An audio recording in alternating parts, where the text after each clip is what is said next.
Welcome to the second session of One Another's. Yeah. Today we're going to look at what it means to love one another, because Jesus instructed us to do that on several occasions. Yeah, it's one of the one another's that happens a lot. Yeah. Is to love one another, and it's right through the New Testament. It's a big challenge. It's a big challenge. And in fact, in John 13:31, he says, "A new command I give you, love one another." Yeah. Which is interesting. You know, we can just skim over that without realizing that here Jesus is introducing something new. Yeah. And it's a command. It's a command, and it's new. And you were saying before that the English word new, the Greek is strange and remarkable. So this is something that they haven't heard before. You know, I know right throughout the Bible there's the concept of love. Yeah. But here he's saying this is not just something that you feel. This is something that I'm commanding you to do, and that is to love one another. Yeah.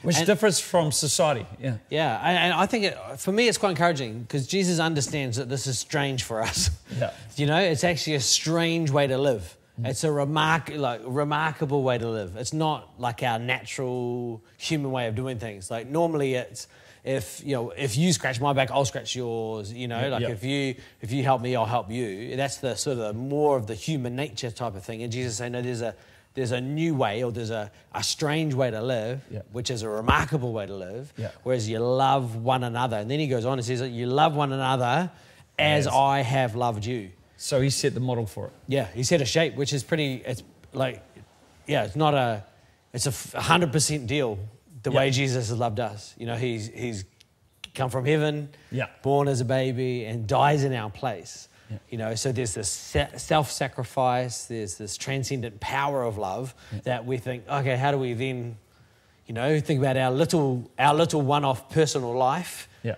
You know, how do we express that sort of love in our daily life? You know, that's the strange part. That's the powerful part. Yeah, because today in modern society, many people have different concepts of love. You know, I love you. What does that mean? Because a lot of what's in the Bible is different to how modern society interprets love. Yeah. Totally. In fact, if you just read 1 Corinthians 13, it gives a pretty clear definition of what love is, which is always a good challenge to read through when you're married, because are you really in love with your spouse? Yeah. Are you really being patient, kind? Gentle, not keeping a record of wrong. Yeah, it's a pretty detailed description of attitudes and also actions. Yeah, it's big there. And, this whole thing of, love is more than a feeling. Society would say you fall in love, which, there's some level of that. Yeah. But Jesus is saying, hey, you need to go beyond that and actually behave in love. Yeah, totally. Because you might, obviously, you've got romantic love, and you've got your friendship and your mates.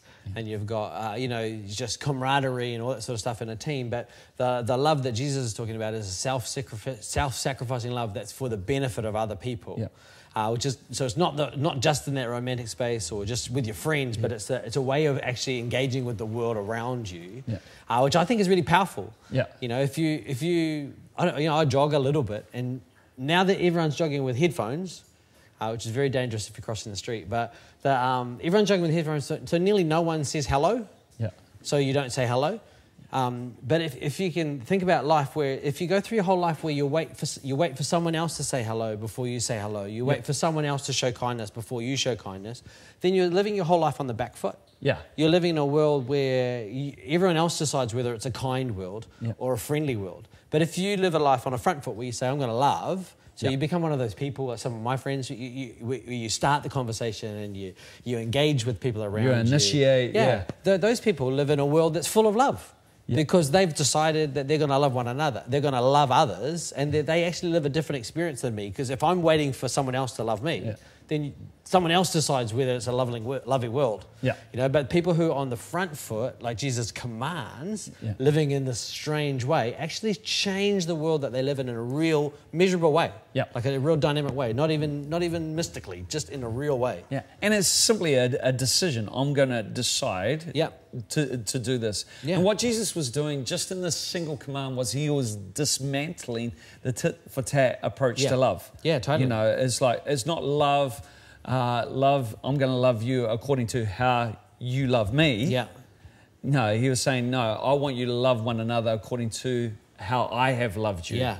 So then we have a transcendent standard rather than an immediate standard. So we've got this big idea of Christ's love. That's what we want to express in the world, which, like you say, it's strange. It dismantles all that other stuff. All those... Well, I'm going to love you irrespective of your response. Yeah. So your response is inconsequential. That's nice, yeah. I'm just going to love you. Well, that's how Jesus loved. The Bible talks about Romans, while we were still sinners, Christ died. Christ died for us. He didn't wait for us to respond. Yeah. He didn't make an offer then see whether we were really worthy of it. Yeah. He decided how he was going to operate. Yeah, and he said, and then that love then demands a response from us in terms of how we're going to receive that. Yeah, exactly. And I think sometimes we think of love as one of the weaker, like an emotion or it's a soft idea. But if you look at the love of Christ, it's a powerful thing. Yeah. Where he's deciding he's going to reshape the world by the way he lived self-sacrificially. Yeah. And it's the same for us as we express love in church. We create powerful environments of connectedness, relationship as we become agents of love rather than people just waiting like sponges. Yeah. We become a source of something in a community rather than people who are like, I need people to be my friend. Yeah. Which we feel those feelings, from time to time. But going past those and saying, no, I'm going to bring something to the community. I'm going to bring something to a small group. I'm going to bring something to my neighborhood. That based in the love that Christ has already given me. Yeah, and it's firmly based in that love that Christ has given you. Because, as Jesus said, once you have received, freely you have received, now freely give. Yeah, because you can't give what you don't have. That's exactly, In fact, Jesus said another couple of commands. He said, is to love the Lord with all your heart, all your soul and all your strength, but to love your neighbor as you love yourself. Yeah, exactly. And, that's interesting that he says, as you love yourself, because, loving another person is not at the expense of yourself. Yeah, you can't bankrupt yourself and then expect to have something to give. Yeah, it's out of the overflow in your life. You have the ability to love other people. Yeah. So it's about getting that positive thing going, where we're drawing into Christ's love, where we're leaning into the love of Christ, and then that develops in us as we give it away. Just to finish with, what we've got to think about is what's the alternative? Yeah, exactly. The alternative to living based out of love there's all sorts of alternatives. Well, to love as other people have loved us, as you said, it's a sliding scale. Yeah. It's a diminishing return. Totally. Yeah. In many ways. And what it does is it invites fear into our relationships. Yeah. Or I don't know if I can love you because I don't know if it's going to be reciprocated. Yeah, we become socially very nervous if we're waiting for everything to come from other people first, or we're on the back foot. We just sort of guarded. Yeah. And the sad thing is, if you remain guarded, then people are less likely to engage with you because they feel like you're guarded.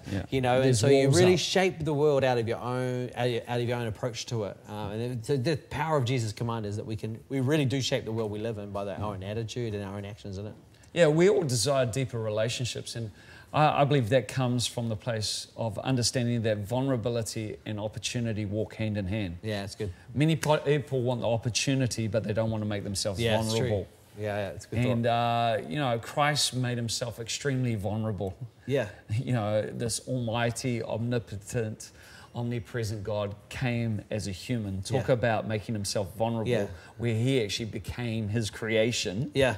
And made himself vulnerable to that. But that brought about the opportunity to redeem all mankind. Yeah.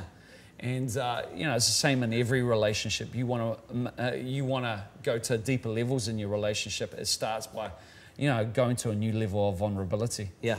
And that's a challenge because it's a good challenge. Because sometimes you don't know how that's going to be received. But here, Jesus commanded, it was a command, you're to love one another as I have loved you. It's not a suggestion. No. It's not a feeling. It's a strange thing, but it is also a command. So it puts us in a place where we have to think about what are the limits that we put on love. Yeah. And maybe in your small group, something to discuss now is, what are the conditions you find yourself putting on love? What are the things, times where maybe you can think, maybe you can't, but it's been challenging. Ask each other, what are the conditions you sometimes, or maybe you talk about other people. Other people sometimes put conditions on love like X, Y, and Z, because some of those conditions are robbing us of a powerful way to live our lives. Yeah. And, you know, even when it comes to certain people, I can love that person, but not that person. Yeah. You know, why is that the case? And, you know, in a community of faith, you know, we're called to love everyone, but also, you know, it's our love for one another that shows other disciples, that shows that we are his disciples. Yeah. Well, bless you. I hope this has been an encouragement to you. Have some great conversations, and we'll see you next week.